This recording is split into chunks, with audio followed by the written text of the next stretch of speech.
আসসালামু আলাইকুম রহমতুল্লাহ। ইমনুল ইসলামী ওয়ার্ল্ডে আপনাদের সকলকে স্বাগতম। শুরু করছি জাল হাদিসের কবলে রসুলুল্লাহ সাল্লাল্লাহু আলাইহি ওয়াসাল্লামের সালাত বিশেষ পাঠ পর্ব 9। আজকের আলোচ্য অধ্যায় চতুর্থ, সালাতের সময়।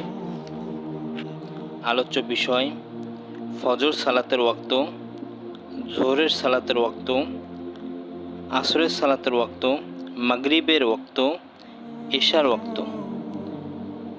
সালাতের সময় সম্পর্কে অন্যান্য জয়ীফ ও জাল হাদিস। আউয়াল ওয়াক্তে সালাত আদায়ের গুরুত্ব, জামায়াতের চেয়ে আউয়াল ওয়াক্ত বেশি গুরুত্বপূর্ণ। এই বিষয়গুলো আজকের আলোচ্য বিষয়। আউযু বিল্লাহি মিনাশ শাইতানির রাজিম। বিসমিল্লাহির রহমানির রহিম। চতুর্থ অধ্যায়, সালাতের সময়। আল্লাহ তাআলা মুমিনদেরকে নির্দিষ্ট সময়ে সালাত আদায় করার নির্দেশ দিয়েছেন। রাসূলুল্লাহ সাল্লাল্লাহু আলাইহি সাল্লাম এবং সাহাবায়ে কেরাম সর্বদা নির্দিষ্ট সময়ে সালাত আদায় করতেন। কিন্তু মুসলিম উম্মাহ একই সালাত বিভিন্ন সময়ে আদায় করে থাকে। একই স্থানে একই সালাতের আজান পৃথক পৃথক সময় হয়, কখনো 1 ঘন্টা, আবার কখনো আধা ঘন্টা আগে পড়ে। কোনো স্থানে একাধিক মসজিদ থাকলেও আজান ও জামাত একসঙ্গে হয় না, বরং ভিন্ন ভিন্ন সময়ে অনুষ্ঠিত হয়। এভাবে মানুষও দলে দলে বিভক্ত হয়েছে। রাসূল সাল্লাল্লাহু আলাইহি সাল্লাম জামাতে সালাত আদায় করার যে গুরুত্ব আরোপ করেছেন তা একেবারে ভঙ্গ হয়ে গেছে। এক্ষেত্রে সবচেয়ে বড় ভূমিকা রেখেছে জয়ীফ ও জাল হাদিস এবং কুরআন সুন্নাহর ভুল অর্থ ও অপব্যাখ্যা। উল্লেখ্য যে অনেক মসজিদে ওয়াক্ত হওয়ার পূর্বেই আজান দেওয়া হয়। এটা অতিরিক্ত পরহেজগারিতা ও বাড়াবাড়ি। উক্ত অভ্যাস বর্জন করতে হবে। আজকে আলোচ্য প্রথম বিষয়, ফজরের সালাতের ওয়াক্ত।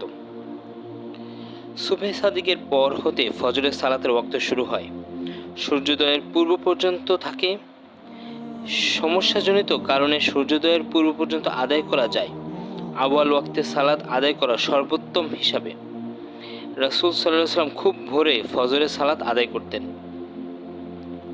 পূর্ব আকাশ ফর্সা হওয়ার পর ফজরের সালাত শুরু করতে হবে মর্মে কোনো হাদিস দলিল নেই। মূলত সহিহ হাদিসের মনগড়া অর্থ ও অপব্যাখ্যা করে দেরি করে সালাত আদায় করা হয়। অনেক মসজিদে ফর্সা হলে সালাত শুরু করা হয় এবং বিদ্যুৎ বা আলো বন্ধ করে কৃত্রিম অন্ধকার তৈরি করে সালাত আদায় করা হয়। এটা শরীয়তের সাথে প্রতারণা করার শামিল। রেফারেন্স: সহিহ বুখারী হাদিস 872 খণ্ড 1 পৃষ্ঠা 120, সহিহ বুখারী হাদিস 556 খণ্ড 1 পৃষ্ঠা 79, মুসলিম হাদিস 1404, মিশকাত হাদিস 601 পৃষ্ঠা 61, সহিহ আবু দাউদ হাদিস 426 খণ্ড 1 পৃষ্ঠা 61।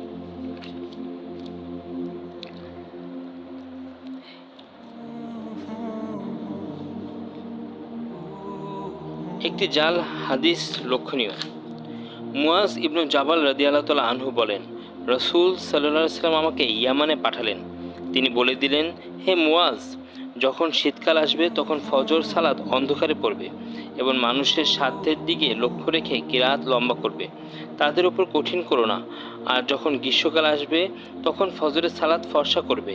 তখনকার রাত যেহেতু ছোট আর মানুষ যেহেতু ঘুমায়, সেহেতু তাদেরকে অবকাশ দিবে যেন তারা সালাত পায়।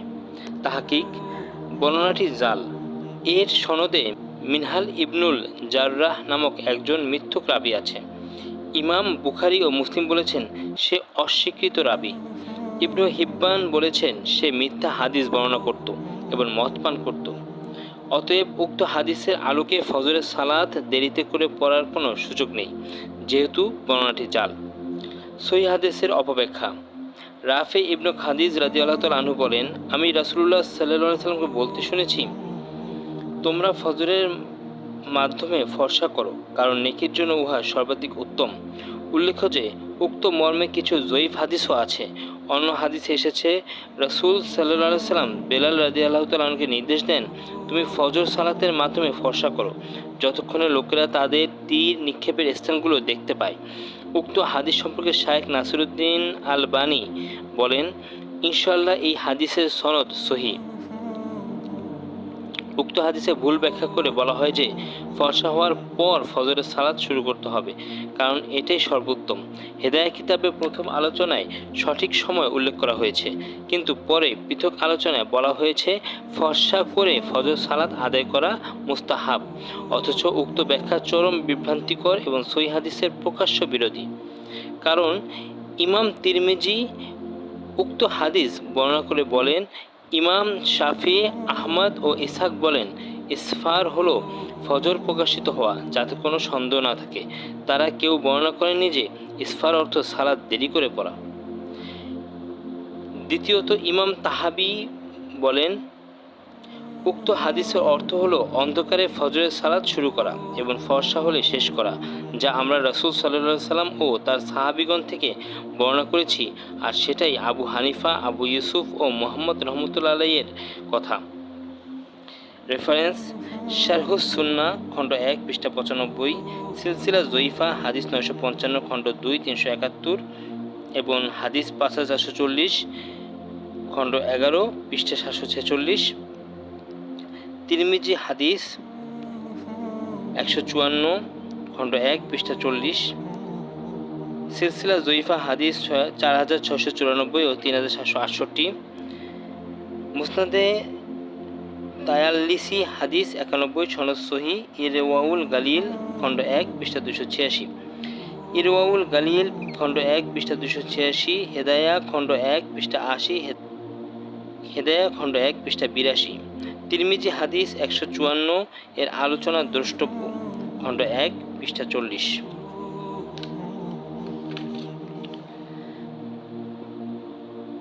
তৃতীয়ত, শায়েখ আলবানী বলেন হাদিসের শব্দসমূহ একত্রিত করলে প্রমাণিত হয় যে এর অর্থ হবে ফর্সা হওয়া পর্যন্ত সালাতে কিরাত লম্বা করা, আর এভাবে ফর্সা করাই সর্বোত্তম এবং নেকির দিক থেকে সর্বাধিক মর্যাদাপূর্ণ। যেমনটি পূর্বের শব্দগুলো থেকে প্রমাণিত হয়েছে, অতএব ইসফার অর্থ এটা নয় যে ফর্সা করে সালাত শুরু করতে হবে, যেমনটি হানাফিদের মাঝে প্রচলিত আছে। রেফারেন্স: ইরওয়াউল গালিল প্রথম খণ্ড পৃষ্ঠা 286। ফজর সালাতের সঠিক সময়। রাসূলুল্লাহ সাল্লাল্লাহু আলাইহি সাল্লাম কোন সময় ফজর সালাত আদায় করতেন তা আমরা এই হাদিসগুলো থেকে পাই। তা হলো: 1, আয়েশা রাদিয়াল্লাহু তাআলা আনহা বলেন রাসূল সাল্লাল্লাহু আলাইহি ওয়াসাল্লাম ফজরের সালাত আদায় করতেন, অতঃপর মহিলারা চাদর মুড়ি দিয়ে ঘরে ফিরত, কিন্তু অন্ধকারের কারণে তাদেরকে চেনা যেত না।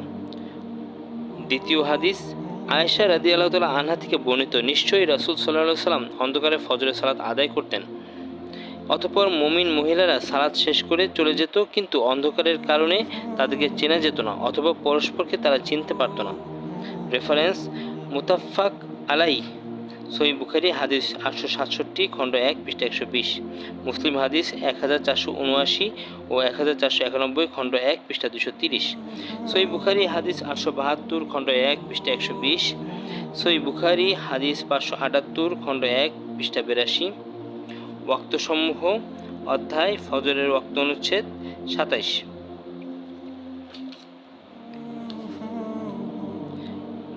দ্বিতীয় বিষয়, যোহরের সালাতের ওয়াক্ত।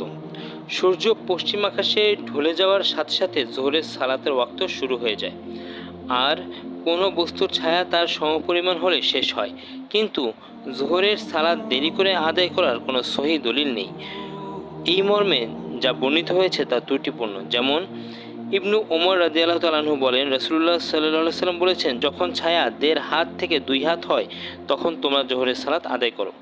অনেকে উক্ত বর্ণনা পেশ করে যোহরের সালাত দেরিতে আদায় করার দাবি করেন। তাহকিক বর্ণনাটি জাল। উক্ত বর্ণনার সনদে আসরাম ইবনু হাওশাব নামে একজন রাবী আছে। ইয়াহইয়া ইবনু সাঈদ হায়াসামি সহ প্রমুখ মুহাদ্দিস তাকে মিথ্যুক বলেছেন। ইমাম হায়সামি বলেন এর সনদে আসরাম ইবনু হাওশাব আছে, সে মিথ্যুক। আব্দুল আজিজ ইবনু রাফি বলেন রাসূলুল্লাহ সাল্লাল্লাহু আলাইহি ওয়াসাল্লাম বলেছেন, তোমরা মেঘলা দিনের সালাত তাড়াতাড়ি আদায় করো এবং মাগরিব দেরিতে আদায় করো। তাহকিক বর্ণনাটি দুর্বল। আব্দুল আজিজ ইবনু রাফি মুরসাল হওয়া সত্ত্বেও সরাসরি রাসূল সাল্লাল্লাহু আলাইহি ওয়াসাল্লাম থেকে বর্ণনা করেছে। রেফারেন্স ইবনু হিব্বান আল মাজারিহিন খণ্ড 1 পৃষ্ঠা 183, উকাইলি আজ জুয়াফা খণ্ড 1 পৃষ্ঠা 118, ইবনু আদি খণ্ড 1 পৃষ্ঠা 435। রেফারেন্স সিলসিলা জয়ীফা হাদিস 2697, জয়ফুল জামে হাদিস 644, মিশকাত হাদিস 585, তানকিহুল কালাম পৃষ্ঠা 264। মাজমাউজ জাওয়ায়েদ খণ্ড 1 পৃষ্ঠা 306, আল মাওয়াইদুল মাজমুআহ ফি আহাদিসিল মাওজুআহ পৃষ্ঠা 35। জোহরের সালাতের সঠিক সময়। আবদুল্লাহ ইবনে ওমর রাদিয়াল্লাহু তাআলা আনহু থেকে বর্ণিত, রাসূলুল্লাহ সাল্লাল্লাহু আলাইহি ওয়াসাল্লাম বলেন, জোহরের সালাতের ওয়াক্ত হলো যখন সূর্য ঢলে যাবে, কোনো ব্যক্তির ছায়া তার সমপরিমাণ হওয়া পর্যন্ত, অর্থাৎ আসরের সময় হওয়া পর্যন্ত। আবু বারজা রাদিয়াল্লাহু তাআলা আনহু বলেন, যখন সূর্য ঢলে পড়তো তখন রাসূলুল্লাহ সাল্লাল্লাহু আলাইহি ওয়াসাল্লাম জোহরের সালাত আদায় করতেন, আর আসর সালাত এমন সময় আদায় করতেন যে আমাদের কেউ সালাত আদায় করে মদিনার দূর প্রান্তে চলে যেত এবং ফিরে আসতো অথচ সূর্য উজ্জ্বল থাকত। রেফারেন্স সহিহ মুসলিম হাদিস 1419 খণ্ড 1 পৃষ্ঠা 223, আবু দাউদ হাদিস 398 খণ্ড 1 পৃষ্ঠা 58, বুখারী হাদিস 541 ও 771। জোহরের সালাত সূর্য ঢলে পড়ার পর আউয়াল ওয়াক্তে আদায় করাই শরীয়তের নির্দেশ, কিন্তু গ্রীষ্মকালে জোহরের সালাত একটু দেরি করে আদায় করতে বলা হয়েছে। সেই হাদিসকে কেন্দ্র করে অধিকাংশ মুসল্লি দেরি করে আদায় করে থাকে। এটা মূলত মাযহাবি গোলামি, কারণ সারা বছর দেরি করতে বলা হয়নি। আবু সাঈদ রাদিয়াল্লাহু তাআলা আনহু বলেন, রাসূল সাল্লাল্লাহু আলাইহি ওয়াসাল্লাম বলেছেন, তোমরা জোহরকে ঠান্ডা করো, কারণ গরমের প্রকোপ জাহান্নামের তাপ।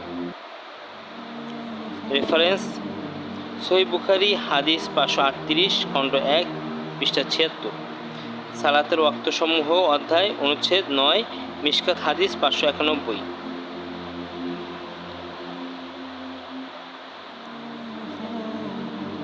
হাদিসের প্রতি ভ্রুক্ষেপ না করে সারা বছর এদেশে জোহরের সালাত দেরি করে পড়া হয়, এটা সুন্নতের প্রতি বৃদ্ধাঙ্গুলি প্রদর্শন করার শামিল। রাসূল সাল্লাল্লাহু আলাইহি সাল্লামের অনুসারী হিসাবে একজন মুসল্লির পক্ষে এভাবে জোহরের সালাত দেরি করে আদায় করা কি উচিত? গ্রীষ্মকালের হাদিসের আলোকে সে কি সারা বছর দেরি করে আদায় করবে? কখনোই নয়। তৃতীয় বিষয়, আসরের সালাতের ওয়াক্ত। আসরের সালাত দেরি করে পড়ার যে প্রথা সমাজে চালু আছে তার সহি কোনো ভিত্তি নেই।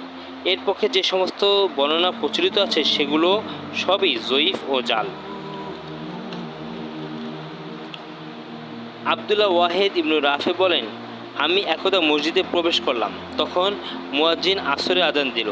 রাবি বলেন, তখন এক বৃদ্ধ মসজিদে বসেছিলেন, তাই মুয়াজ্জিন তার নিকটে আসলো। তখন তিনি বললেন, আমার আব্বা আমাকে বলেছেন রাসূলুল্লাহ সাল্লাল্লাহু আলাইহি ওয়াসাল্লাম আসরের সালাত দেরি করে পড়ার নির্দেশ দিতেন। তাহকিক, বর্ণনাটি জয়ীফ। ইমাম দারাকুতনি বলেন, এর সনদে আবদুল্লাহ বিন রাফে বিন খাদিস বিন রাফে নামে একজন রাবি আছে, সে নির্ভরযোগ্য নয়। অন্যত তিনি বলেন, এই হাদিসের সনদ জয়ীফ। রাফে সহ অন্য কোনো সাহাবী থেকে এই হাদিস সহিহ হিসাবে প্রমাণিত হয়নি। রেফারেন্স দারাকুতনি হাদিস 1003 খণ্ড 1 পৃষ্ঠা 251, তুহফাতুল আহওয়াজি খণ্ড 1 পৃষ্ঠা 420, দারাকুতনি খণ্ড 1 পৃষ্ঠা 251, তানকিহুল কালাম পৃষ্ঠা 265।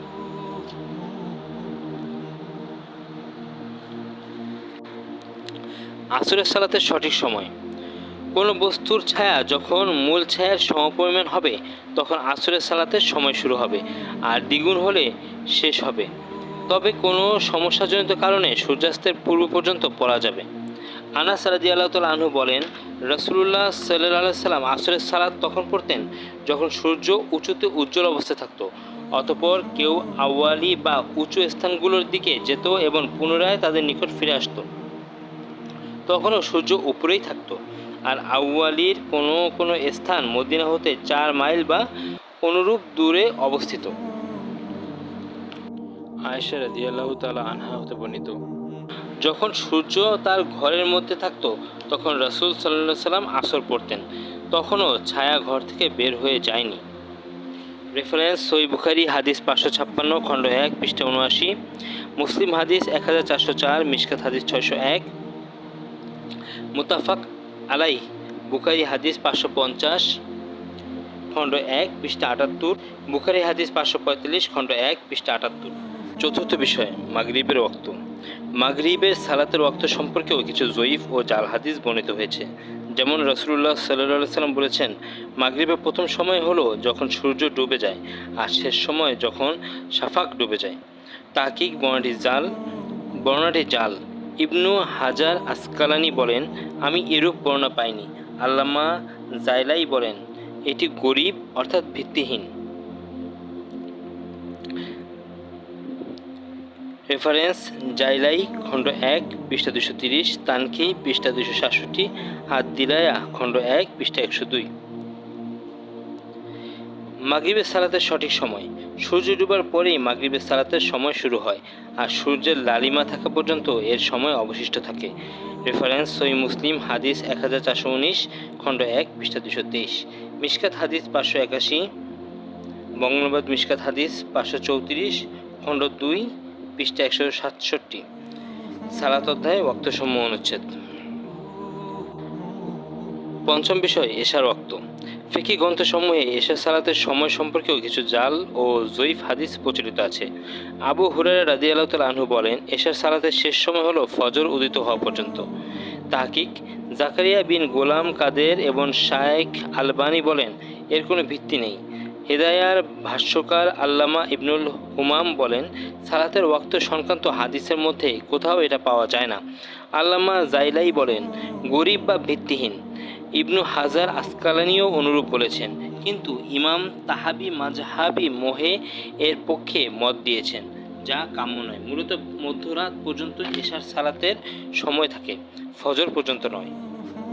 রেফারেন্স নাসবুর রাইয়াহ খণ্ড 1 পৃষ্ঠা 134, সিলসিলা জয়ীফা হাদিস 6561 খণ্ড 14 পৃষ্ঠা 138, তানকি পৃষ্ঠা 267,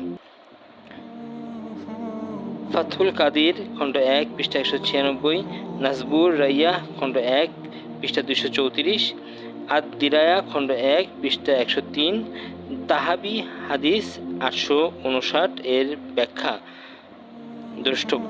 তোফাতুল আহওয়াজি খণ্ড 1 পৃষ্ঠা 430, সহিহ মুসলিম হাদিস 1419 খণ্ড 1 পৃষ্ঠা 222।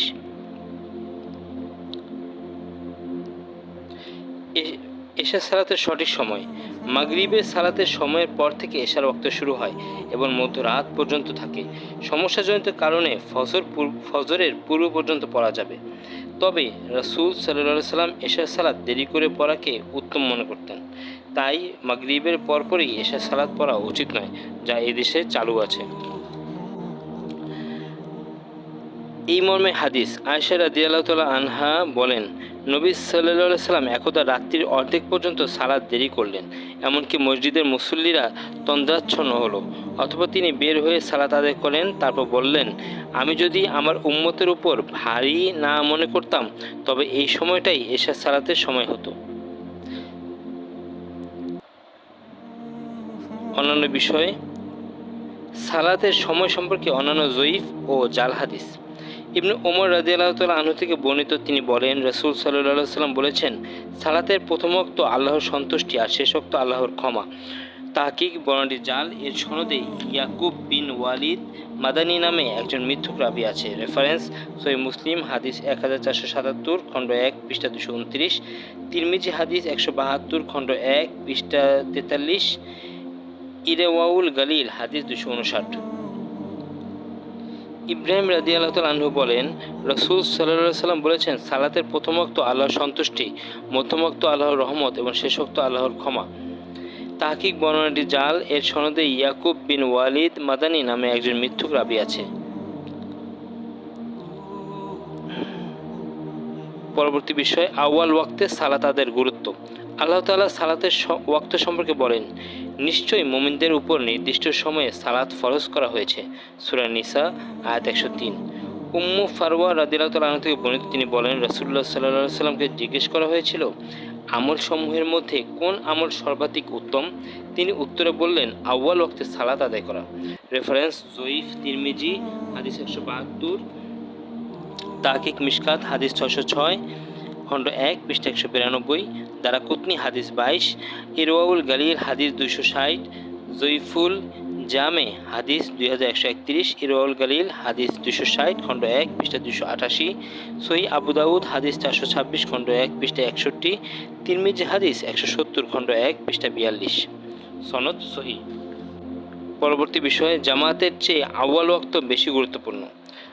আবু ওয়ার রাদিয়াল্লাহু তাআলা আনহু বলেন, রাসূল সাল্লাল্লাহু আলাইহি ওয়াসাল্লাম আমাকে বলেছেন, আমিরগণ যখন সালাতের ওয়াক্ত থেকে সরিয়ে সালাত দেরি করে পড়বে বা সালাতকে তার ওয়াক্ত থেকে মেরে ফেলবে, তখন তুমি কি করবে? আমি তখন বললাম, আপনি আমাকে কি করতে বলছেন? তখন রাসূল সাল্লাল্লাহু আলাইহি ওয়াসাল্লাম বললেন, সালাতের সময় সালাত আদায় করে নাও, অতঃপর তাদের সাথে যদি আদায় করতে পারো তাহলে আদায় করো, তবে তা তোমার জন্য নফল হবে। রেফারেন্স সহিহ মুসলিম হাদিস 1497, খণ্ড 1 পৃষ্ঠা 230, মিশকাত হাদিস 600 পৃষ্ঠা 60 থেকে 61, বঙ্গানুবাদ মিশকাত হাদিস 552, খণ্ড 2 পৃষ্ঠা 177। এমনকি জামায়াতের সালাত আদায়ের চেয়ে ওয়াক্তকে প্রাধান্য দেওয়া হয়েছে। ওয়াক্ত অনুযায়ী সালাত আদায় করলে আল্লাহ তাকে জান্নাতে প্রবেশ করানোরও অঙ্গীকার করেছেন। এমনকি কোনো রাখালও যদি ওয়াক্ত অনুযায়ী একাকী সালাত আদায় করে তবুও তাকে ক্ষমা করে দেন এবং জান্নাতে প্রবেশ করান। অতএব দেরি করে নয়, বরং ওয়াক্ত হওয়ার সাথে সাথে সালাত আদায় করা অপরিহার্য। বিশেষ করে রাসূল সাল্লাল্লাহু আলাইহি সাল্লাম ফজর ও আসরের সালাতের ব্যাপারে খুব কঠোরতা আরোপ করেছেন, অথচ ফজর ও আসর সালাতের ক্ষেত্রেই বেশি অবহেলা করা হয়। এত সহিহ হাদিস থাকতে অধিকাংশ মুসল্লি কেন জাল ও জয়ীফ হাদিসের আলোকে সালাত আদায় করছে? এটা কি কোনো অদৃশ্যের চক্রান্ত?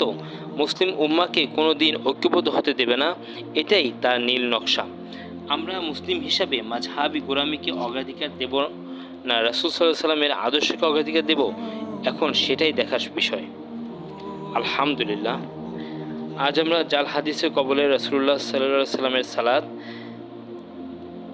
বিশেষ পাঠ পর্ব 9, অধ্যায় 4, সালাতের সময়, এবং এই অধ্যায়ে আলোচ্য বিষয়গুলো আপনাদের কাছে উপস্থাপন করলাম, আলোচনা করলাম। আল্লাহ তাআলা আমাদের এই দ্বীনি কাজ কবুল ও প্রসার করুক, দ্বীনের পথে চলার ও আমল করার তৌফিক দান করুক, আমিন। ইমনুর ইসলামী ওয়ার্ল্ড চ্যানেলটিকে লাইক, কমেন্ট, শেয়ার ও সাবস্ক্রাইব করে দ্বীনি কাজে পাশে থাকার তৌফিক দান করুক, আমিন। পরবর্তী ভিডিও দেখতে ভিজিট করুন ইমনুর ইসলামী ওয়ার্ল্ড ইউটিউব চ্যানেল এবং পরবর্তী ভিডিও নোটিফিকেশন পেতে বেল আইকনটি প্রেস করে রাখুন। ফলো করুন আমাদের ফেসবুক পেজ ইমনুর ইসলামী ওয়ার্ল্ড। আসসালামু আলাইকুম ওয়া রাহমাতুল্লাহি ওয়া বারাকাতুহু।